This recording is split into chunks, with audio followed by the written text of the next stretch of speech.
ഒരുപാട് പേരെ അലട്ടുന്ന ഒരു പ്രശ്നമാണ് ഈ ഗ്യാസ്ട്രൈറ്റിസ് അല്ലെങ്കിൽ നെഞ്ചെരിച്ചിൽ, ഹാർട്ട് ബേൺ എന്നൊക്കെ പറയുന്ന സംഗതി.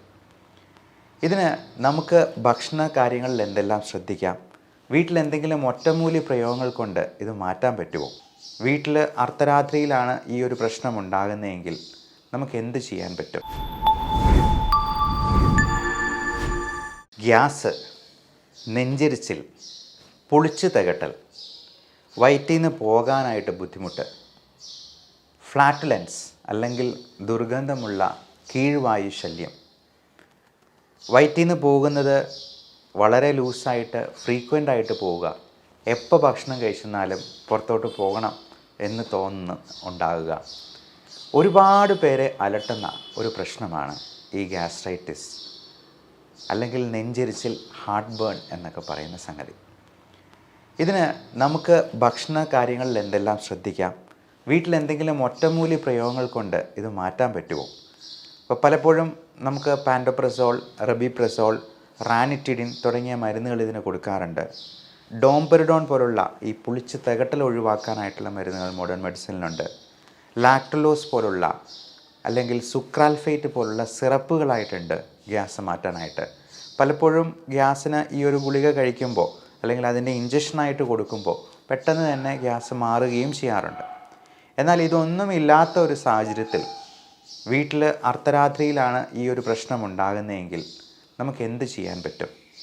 അല്ലെങ്കിൽ പെട്ടെന്ന് നെഞ്ചുവേദനയായിട്ട് വരുമ്പോൾ അത് ഗ്യാസ് വേദന കൊണ്ടാണോ, അല്ലെങ്കിൽ കാർഡിയാക് പ്രോബ്ലംസ് ആണോ, അല്ലെങ്കിൽ ശ്വാസകോശത്തിൻ്റെ പ്രശ്നമാണോ എന്നറിയാത്ത അവസ്ഥയിൽ നമുക്ക് ഗ്യാസിനുള്ള എന്തെങ്കിലും ഒരു ഹോം റെമഡി വീട്ടിൽ ചെയ്യാൻ പറ്റുമോ എന്നുള്ളതിനെക്കുറിച്ചൊക്കെയാണ് നമ്മളിന്ന് ഡിസ്കസ് ചെയ്യുന്നത്. നമസ്കാരം, ഞാൻ doctor Bibin Jose, Pulmo medical centre, Pala, Kanjirappally and Sultan Bathery. ഞാൻ നേരത്തെ പറഞ്ഞതുപോലെ ഈ ഗ്യാസ്ട്രൈറ്റിസ് എന്ന് പറയുന്ന പ്രശ്നം ഏറിയ പങ്കും നമ്മുടെ ഭക്ഷണത്തിലുള്ള അപാകതകൾ നിമിത്തമാണ് വരുന്നത്. നമുക്ക് പറ്റാത്ത പല ഭക്ഷണങ്ങളും ഉള്ളിലോട്ട് ചെല്ലുമ്പോൾ അത് നമുക്ക് തന്നെ പലതിനോടും അലർജി ഉണ്ടാവാം. ഇപ്പോൾ ഗോതമ്പിനോട് അലർജി ഉള്ളവർ അത് സൈപ്പ് ഗ്ലൂട്ടൻ ഇൻടോളറൻസ് എന്ന് പറയും. പാലിനോട് അലർജി ഉള്ളവരുണ്ട്, അതിന് ലാക്ടോസ് ഇൻടോളറൻസ് എന്നൊക്കെ പറയും. ഇതെല്ലാം നമ്മുടെ വയറ്റിൽ തന്നെ പുളിച്ചത് കെട്ടി അതെല്ലാം പ്രശ്നങ്ങൾ ഉണ്ടാക്കാറുണ്ട്. അപ്പോൾ നമുക്ക് എന്താണ് പ്രശ്നങ്ങൾ ഉണ്ടാക്കുന്നത് എന്നുള്ളത് കൃത്യമായിട്ട് ഒന്ന് കണ്ടുപിടിക്കുന്നത് വളരെ നന്നായിരിക്കും. നമ്മൾ പലപ്പോഴും നമ്മുടെ ശരീരത്തിലുണ്ടാകുന്ന അലർജിയെക്കുറിച്ച് ബോധവാന്മാരാണ്. ചൊറിഞ്ഞു കടിച്ചു വരുന്നത് നമുക്കറിയാം.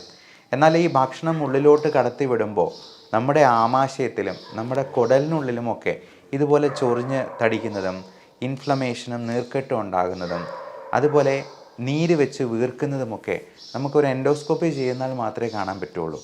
പലപ്പോഴും അൾസറേറ്റീവ് കൊളൈറ്റിസ് പോലുള്ള അസുഖങ്ങളിലൊക്കെ അൾസേഴ്സ് ആയിട്ട് പോലും നമുക്ക് കാണാമെന്നുള്ളതാണ്. അപ്പോൾ ജീവിതത്തിൽ ഒരിക്കലെങ്കിലും ഇങ്ങനെയുള്ള പ്രശ്നങ്ങളുള്ളവർ ഒരു അലർജി സ്കിൻ പ്രിക്ക് ടെസ്റ്റ് ചെയ്യുന്നത് നന്നായിരിക്കും. അപ്പോൾ നമ്മൾ സാധാരണ കഴിക്കുന്ന ഭക്ഷണങ്ങൾ മാത്രമല്ല, മത്സ്യവിഭവങ്ങളും ഇറച്ചികളും മാത്രമല്ല, നമുക്ക് ചുറ്റുമുള്ള പലതരത്തിലുള്ള പൊടി, ഫംഗസിൻ്റെ തന്നെ 6 വെറൈറ്റി നമ്മളിത് ടെസ്റ്റ് ചെയ്യുന്നുണ്ട്. ഇതിൽ ശരിക്കും 71 അലർജൻസിൻ്റെ പാനലാണ് നോക്കുക. അപ്പോൾ അതിൻ്റെ ഓരോന്നിൻ്റെയും റിയാക്ഷൻ വെച്ചിട്ട് അതിൻ്റെ സിവിയറിറ്റി നമുക്ക് കൃത്യമായിട്ട് മെഷർ ചെയ്യാം. പലപ്പോഴും അപ്പത്തിലൊക്കെ നമ്മൾ ചേർക്കുന്ന ഈസ്റ്റിന് പോലും 8 mm 9 mm ഒക്കെ അതിൻ്റെ അലർജിക് റിയാക്ഷൻ വെച്ചിട്ട് നമ്മൾ തന്നെ അത്ഭുതപ്പെട്ടു പോയിട്ടുണ്ട്. അപ്പോൾ ആ ഭക്ഷണം അങ്ങ് ഒഴിവാക്കി നിർത്തുമ്പോൾ തന്നെ നിരന്തരമായിട്ടുള്ള ഈ ഗ്യാസ് ശല്യം അങ്ങ് മാറുകയായി. ഇനി തീർത്തും ഒഴിവാക്കി കളയാൻ പറ്റാത്ത, ഇപ്പോൾ തേങ്ങ, ഇപ്പം എന്ത് കഴിച്ചെന്നാലും പുറത്തുനിന്ന് എന്ത് കഴിച്ചെന്നാലും ചിലപ്പോൾ അതിനകത്ത് തേങ്ങയുടെ അംശം ഉണ്ടാകാം. അപ്പം അങ്ങനെയുള്ള സംഗതികൾക്ക്, ഇപ്പോൾ സവോള പോലുള്ള സാധനങ്ങൾക്ക് ഒക്കെ അലർജി ഉണ്ടെങ്കിൽ അതിന് ഇമ്മ്യൂണോ തെറാപ്പി എന്ന് പറയുന്നൊരു ട്രീറ്റ്മെൻറ്റ് കൊടുക്കും. 6 മാസത്തേക്ക് ഇതിൻ്റെ തുള്ളിമരുന്ന് ആൻറ്റിബോഡീസ് ഉൽപ്പാദിപ്പിക്കാൻ പാകത്തിന് നമ്മൾ നാവിനടിയിൽ ഇറ്റിക്കുന്ന രീതിയിൽ ആഴ്ചയിൽ 2 ദിവസം വീതം എടുക്കാനായിട്ട് പറയും. അതുകൊണ്ട് തന്നെ നമുക്കിതിൽ 92% എഫിക്കസിയോടുകൂടി ഈ അസുഖങ്ങൾ പൂർണ്ണമായിട്ടും മാറ്റാവുന്നതാണ്. ഇനി നമുക്ക് വീട്ടിൽ തന്നെ ചെയ്യാവുന്ന ഒറ്റമൂലിയെക്കുറിച്ച് പറയാം. അതിനോടൊപ്പം വീട്ടിൽ നമ്മൾ ഭക്ഷണം കഴിക്കുമ്പോൾ ശ്രദ്ധിക്കേണ്ട കാര്യങ്ങൾ പറയാം. മൈൻഡ്ഫുൾനെസ് എന്നൊരു ടേമുണ്ട്. അതായത് നമ്മൾ എന്ത് കാര്യം ചെയ്യുമ്പോഴും പൂർണ്ണമായും ആസ്വദിച്ചും സാവകാശവും സാവധാനവും അത് ചെയ്യുക എന്നുള്ളത്. നമ്മൾ ഭക്ഷണം കഴിക്കുമ്പോൾ 5 മിനിറ്റ് കൊണ്ട് എന്തെങ്കിലും വായിക്കകത്ത് കുത്തി നിറച്ച് ചവച്ചു പകുതി ഇറക്കി എന്നുള്ള രീതിയിൽ ഓടുന്നതിന് പകരം സമയമെടുത്ത് തന്നെ നന്നായി ചവച്ച് അരച്ചിറക്കാനായിട്ട് ശ്രദ്ധിക്കുക. നമ്മുടെ ഗട്ട് എന്ന് പറയുന്നത്, വയറ്, ആമാശയം എന്ന് പറയുന്നത് നമ്മുടെ ഒരു സെക്കൻഡ് ബ്രെയിനാണെന്ന് പറയാം, രണ്ടാം തലച്ചോറാണ്. അപ്പം അതിനു മുൻപ്, നമ്മുടെ ഈ രണ്ടാം തലച്ചോറിന് മുൻപ് ഒരു കാര്യമുണ്ട്, നമ്മുടെ വായ.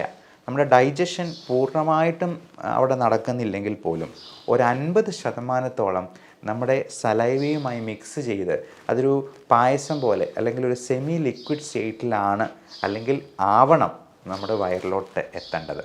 അല്ലെങ്കിൽ ദഹനം പ്രോപ്പറായിട്ട് നടക്കില്ല. അതുകൊണ്ട് ഈ മൈൻഡ്ഫുൾനെസ്, നമ്മളത് നന്നായിട്ട് ആസ്വദിച്ച് ചവച്ച് അരച്ചിറക്കാനായിട്ട് പ്രത്യേകം ശ്രദ്ധിക്കുക. അതുകൊണ്ട് തന്നെ നമുക്ക് ഒരു ഫുൾനെസ് ഫീലിംഗ് പെട്ടെന്ന് കിട്ടുകയും ചെയ്യും. നമ്മൾ അല്ലെങ്കിൽ പെട്ടെന്ന് കഴിക്കുമ്പോഴത്തേക്കും വയറിന് ആ സിഗ്നൽ കൊടുക്കാനായിട്ട് കഴിയില്ല ബ്രെയിനിലേക്ക്. അപ്പോൾ ബ്രെയിനിന് മനസ്സിലാകുന്നത് എപ്പോഴും വിശപ്പ് മാറിയിട്ടില്ല എന്നാണ്. അപ്പോൾ നമ്മൾ കൂടുതൽ കഴിക്കാനായിട്ടുള്ള സാധ്യതയുണ്ട്. അതേസമയം നമ്മൾ കൂടുതൽ സമയമെടുത്ത് ചവച്ച് അരച്ചിറക്കുവാണെങ്കിൽ നമുക്ക് വിശപ്പ് അതുകൊണ്ട് തന്നെ ഒത്തിരി കുറവുണ്ടാകുകയും നമ്മൾ കഴിക്കുന്ന കാലറി ഇൻടേക്ക് ഒരുപാട് കുറച്ച് നിർത്താനായിട്ടും പറ്റും. 2, ഭക്ഷണത്തിന് മുൻപ് ഒരു 2-3 ഗ്ലാസ് വെള്ളം കുടിക്കുകയും. അപ്പം വെള്ളം കുടിക്കുന്ന വഴി നമ്മൾ ഒരു ഫ്ലഷ് ചെയ്ത് പോകുന്നത് പോലെ ആദ്യം ഉണ്ടായിരുന്ന ആ ഒരു വേസ്റ്റ് എല്ലാം ആദ്യമേ തന്നെ ഇൻഡസ്ട്രിയിൽ നിന്നൊക്കെ ഒന്ന് ക്ലിയർ ചെയ്ത് ആദ്യമേ തന്നെ 2 സാലഡ്, കുക്കുംബറായിട്ടോ അധികം മധുരമില്ലാത്ത പഴങ്ങളോ, ഫ്രൂട്ട്സും വെജിറ്റബിൾസും ഒക്കെ നമ്മൾ ആഹാരത്തിന് ശേഷമല്ല, ആഹാരത്തിന് മുമ്പാണ് കഴിക്കേണ്ടത്. ഈ വെജിറ്റബിൾസിനും ഫ്രൂട്ട്സിനുമൊക്കെ ഒരു കാര്യമുണ്ട്, അത് ചൂല് പോലെ അടിച്ച് വൃത്തിയാക്കും. നമ്മൾ രാവിലെ എണീറ്റുന്ന ആദ്യം ചെയ്യുന്നത് എന്താ? ചൂല് കൊണ്ട് അടിച്ച് വൃത്തിയാക്കുകയാണ്. പകരം നമ്മൾ ഭക്ഷണം കഴിക്കുന്നതിന് മുൻപ് തന്നെ ഈ ചൂല് കൊണ്ടുള്ള വൃത്തിയാക്കൽ ഒന്ന് തുടങ്ങണം എന്നുള്ളതാണ്. നമ്മുടെ ആമാശയത്തിലെയും കുടലിലെയും ഉള്ള വേസ്റ്റുകളെല്ലാം ആദ്യം ചൂല് കൊണ്ടൊന്ന് അടിച്ച് വൃത്തിയാക്കി ഇച്ചിരി വെള്ളം ഒഴിച്ച് അതങ്ങ് ഫ്ലഷ് ചെയ്തതിന് ശേഷം വേണം നമ്മൾ കഴിക്കാനായിട്ട്. ഇപ്പോൾ കഴിക്കുന്നത് കാർബോഹൈഡ്രേറ്റ്സിൻ്റെ അളവ് വളരെ കുറച്ച്, ഇപ്പോൾ പ്രോട്ടീൻ്റെ അളവാണെന്നുണ്ടെങ്കിലും നമുക്ക് പറ്റുന്ന പ്രോട്ടീൻ മാത്രം, ഒരുപാട് വാരി വലിച്ച് കഴിക്കാതെ നമുക്ക് ഇഷ്ടപ്പെടുന്നതും നമുക്ക് വയറിന് പറ്റുന്നതുമായിട്ടുള്ള സാധനങ്ങൾ കുറച്ച് മാത്രമായിട്ട് കഴിക്കാനായിട്ട് ശ്രദ്ധിക്കുക. രണ്ടാമത്തെ കാര്യം, ഇതിൽ കൂടുതലായിട്ട് പ്രോബയോട്ടിക്സ് അടങ്ങിയിട്ടുള്ള, ഇപ്പം തൈര്, മോരിൻ വെള്ളം തുടങ്ങിയ സാധനങ്ങൾ കഴിക്കുന്നത് നമുക്ക് ഫുൾനെസ് ഫീലിംഗ് കിട്ടാനും നമ്മുടെ വയറിലെ നല്ല ബാക്ടീരിയയുടെ എമൗണ്ട് കൂട്ടാനായിട്ടും സഹായിക്കും. ഇനി ഈ പ്രോബയോട്ടിക്സും ഡൈജഷന് സഹായിക്കുന്നതുമായിട്ടുള്ള ഒറ്റമൂലി അത് നമുക്ക് ഭക്ഷണത്തിൽ തന്നെ ഉൾപ്പെടുത്താവുന്നതേ ഉള്ളൂ. നമുക്ക് ആദ്യമേ തന്നെ ഈ ഭക്ഷണത്തിൻ്റെ കൂടെ ഇത് കഴിക്കാവുന്നതാണ്. ഇതിന് 6 കാര്യങ്ങളാണ് ഞാൻ പറയുന്നത്. 1, നമുക്ക് തുളസി ഇല അല്ലെങ്കിൽ പുതിനയില, ഇത് രണ്ടും വേണമെങ്കിൽ ചേർക്കാം. തുളസി ഇലയും പുതിനയിലയും നമുക്ക് വേണമെങ്കിൽ അത് അരിച്ചോ പൊടിച്ചോ അല്ലെങ്കിൽ ചവച്ചോ ഇറക്കാവുന്നതാണ്. അതുപോലെ മല്ലിപ്പൊടിയായിട്ട് നമുക്ക് കൂടുതലായിട്ട് കറികളിൽ ഉപയോഗിക്കാം, അല്ലെങ്കിൽ ഭക്ഷണത്തോടൊപ്പം തന്നെ സാലഡിൻ്റെ കൂടെ വേണമെങ്കിൽ വിതറിയിടാവുന്നതാണ്. അതോടൊപ്പം നമ്മൾ ഈ ഒത്തിരി സ്പൈസി ആയിട്ടുള്ള കുരുമുളക് പോലുള്ള സാധനങ്ങളും മുളകും പച്ചമുളകും അതുപോലെ കാന്താരി മുളകും ഒക്കെ കൂടുതലായിട്ട് ചേർക്കുന്നത് തീർച്ചയായിട്ടും നല്ലതല്ല. ആപ്പിൾ സിഡർ വിനെഗർ എന്ന് പറയുന്നത് നമ്മുടെ ദഹനത്തിനും ഹെൽപ്പ് ചെയ്യുന്ന ഒന്നാണ്. വെർജിൻ കോക്കനട്ട് ഓയിൽ, ഉരുക്ക് വെളിച്ചെണ്ണയും കാസ്റ്റർ ഓയിൽ എന്ന് പറയുന്ന ഈ ആവണക്കെണ്ണയും ഒക്കെ നമ്മുടെ ഡൈജഷൻ പ്രോപ്പർ ആകാനും നമ്മുടെ കോൺസ്റ്റിപ്പേഷൻ റിലീവ് ചെയ്യാനായിട്ടും, ഒത്തിരി ഈ വയറ്റിൽ നിന്ന് ഒരുപാട് ഫ്രീക്വൻ്റ് ആയിട്ട് ലൂസ് മോഷനൊക്കെ ഉള്ളവർ ഈ പറയുന്ന കാസ്റ്റർ ഓയിലും വെർജിൻ കോക്കനട്ട് ഓയിലും ഒന്നും ഒരുപാട് ഉപയോഗിക്കേണ്ട ആവശ്യമില്ല. അത് ഒരു ലിമിറ്റിൽ മാത്രമേ ഉപയോഗിക്കേണ്ടതുള്ളൂ. അത് നല്ല മോയ്സ്ചറൈസറും കൂടിയാണ്. നമുക്ക് ശരീരത്തിൽ പുരട്ടാനായിട്ടും വെർജിൻ കോക്കനട്ട് ഓയിൽ നന്നായിട്ട് ഹെൽപ്പ് ചെയ്യാവുന്നതാണ്. അതേപോലെ നമുക്ക് തേൻ എന്ന് പറയുന്ന സംഗതി നമുക്ക് ഒരുപാട് ആൻറ്റി ഓക്സിഡൻറ്റ് പ്രോപ്പർട്ടീസ് ഉള്ളതാണ്. ഡയബറ്റിക് ആയിട്ടുള്ളവർ ഒത്തിരി തേൻ ഉപയോഗിക്കാൻ പാടില്ല. നമ്മൾ വളരെ കുറച്ച് മാത്രം തേൻ ഉൾപ്പെടുത്തുക. ഇപ്പം ഗ്രീൻ ടീയുടെ കൂടെ നമുക്ക് 1 സ്പൂൺ തേൻ ഉപയോഗിക്കുന്നതിൽ യാതൊരു തെറ്റുമില്ല എന്നുള്ളതാണ് പ്രത്യേകമായിട്ട് ഓർമ്മിപ്പിക്കാനുള്ളത്. അതോടൊപ്പം നമുക്ക് പൊടിച്ച് ചേർക്കാവുന്ന മറ്റ് സംഗതികൾ എന്തൊക്കെയാണെന്നുള്ളത് നോക്കാം. ജീരകം എന്ന് പറയുന്നത് ഒത്തിരി ആൻറ്റി ഓക്സിഡൻറ്റ് പ്രോപ്പർട്ടീസ് ഉള്ള സംഗതിയാണ്. അതോടൊപ്പം നമ്മുടെ ദഹനത്തിന് സഹായിക്കുന്ന ഒന്നും കൂടിയാണ്. അപ്പം ജീരകം അല്ലെങ്കിൽ കുർക്കുമിൻ സീഡ്സ് എന്ന് പറയുന്നത് നമുക്ക് പൊടിച്ച് കൂടുതലായിട്ട് ആഹാരത്തിലും കറികളിലും ഒക്കെ ഉൾപ്പെടുത്താവുന്നതാണ്.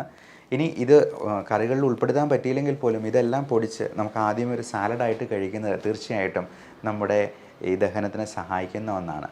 അതുപോലെ ഇഞ്ചി നീര്, ഇഞ്ചി പൊടിച്ചത് അല്ലെങ്കിൽ ഇഞ്ചി നമുക്ക് നാരങ്ങാ വെള്ളമായിട്ട് കുടിക്കുന്നത് ഒക്കെ തീർച്ചയായിട്ടും ദഹനത്തിന് വളരെയധികം സഹായിക്കുന്നതാണ്. ഇഞ്ചിയും മോരും വെള്ളവും ഒക്കെ ചേർത്ത് നല്ലൊരു സംഭാരമായിട്ട് കുടിക്കുന്നത്, അപ്പം നമ്മുടെ തൊടിയിൽ തന്നെയുള്ള പുതിനയിലയും തുളസിയിലയും അതുപോലെ കറിവേപ്പിലയും ഒക്കെ ചേർത്ത് നല്ലൊരു സംഭാരം കഴിക്കുമ്പോൾ തന്നെ വയറ് പകുതി ഫില്ലാകും എന്നുള്ളത് കൊണ്ട് നമുക്ക് ഒത്തിരി കഴിക്കാതെ തന്നെ നമ്മുടെ വണ്ണം കുറയ്ക്കാനായിട്ടും കൂടി സഹായിക്കുന്ന ഒന്നാണ് എന്നുള്ളത് പ്രത്യേകം ഓർമ്മിപ്പിച്ചുകൊള്ളുന്നു. അപ്പോൾ നമുക്ക് ചെയ്യാവുന്ന ഒരു ഒറ്റമൂലി ഇതാണ്. ഈ പറഞ്ഞ സാധനങ്ങളെല്ലാം പുതിനയില, അതുപോലെ തുളസി ഇല, അതുപോലെ തേന്, ഇഞ്ചി, അതോടൊപ്പം ജീരകം, പിന്നെ നമുക്ക് ഉപയോഗിക്കാവുന്ന മറ്റ് virgin coconut oil, castor oil തുടങ്ങിയ സാധനങ്ങൾ. അപ്പം ഇതിൻ്റെ ഹോം റെമഡി, ഇത് ഈ പൊടിക്കാവുന്ന സാധനങ്ങളെല്ലാം പൊടിച്ചിട്ട് ഒരു സ്പൂണായിട്ട് തേനിൻ്റെ കൂടെ ചേർത്തൊന്ന് കഴിച്ചു നോക്കുക. അതേപോലെ അല്പം മോരും വെള്ളം കൂടെ കുടിച്ചു നോക്കുക. അപ്പോൾ ഗ്യാസിൻ്റെ പ്രശ്നമാണെന്നുണ്ടെങ്കിൽ അതിനൊരല്പമെങ്കിലും ശമനം കിട്ടിയേക്കും. ഇനി അല്ലാന്നുണ്ടെങ്കിൽ ഇപ്പോൾ ഇതുപോലെ ഹാർട്ട് അറ്റാക്ക് പോലുള്ള പ്രശ്നങ്ങൾ പോലും നെഞ്ചിരിച്ചിലായിട്ടും നെഞ്ച് വേദനയായിട്ടുമൊക്കെ പ്രസൻറ്റ് ചെയ്യാം. അതുകൊണ്ട് എത്രയും പെട്ടെന്ന് തന്നെ അതിന് വൈദ്യസഹായം തേടേണ്ടതുണ്ട്.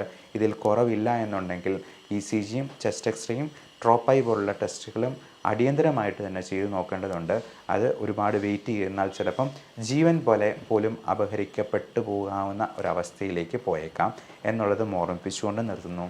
Love and regards, doctor Bipin Jose, Pulmo medical centre, Pala, Kanjirappally and Sultan Bathery.